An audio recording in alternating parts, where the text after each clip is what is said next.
Inside the unsealed Blake Lively, Taylor Swift texts about Justin Baldoni. Private text messages between Blake Lively and Taylor Swift have been unsealed in court filings tied to Lively's lawsuit against actor-director Justin Baldoni, and they shed surprising light on both the growing tensions behind the scenes of It Ends With Us and the strain it placed on Lively and Swift's long-standing friendship. Context: what's at the center of the legal battle?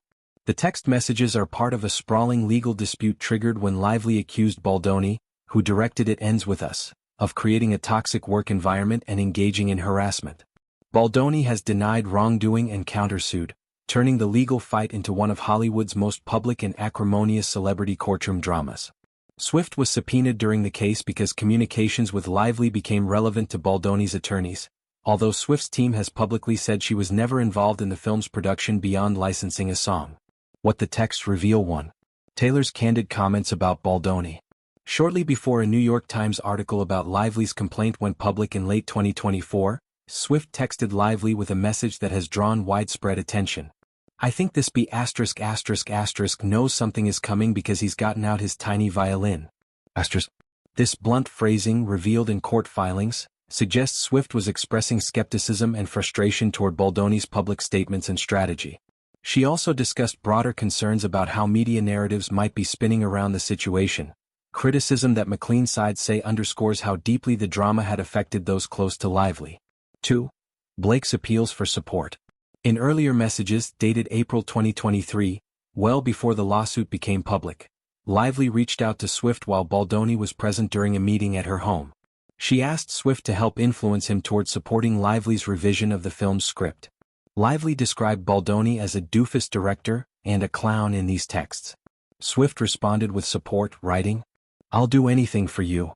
This exchange has been highlighted as showing personal loyalty and encouragement from Swift during a fraught creative moment. Lively later thanked Swift for her help and praised her in another message. "You were so epically heroic today. You are the world's absolute greatest friend ever." She said she relayed the experience to her husband, Ryan Reynolds. 3. Strain on their friendship. Separate texts included in the filings reveal more intimate, emotional parts of their communication.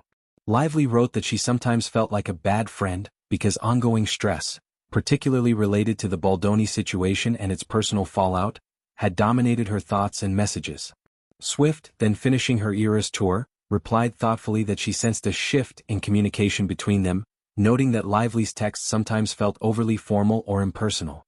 These messages have been interpreted as showing that, beyond the industry drama, the two friends were navigating real strain on their personal bond amidst external pressures.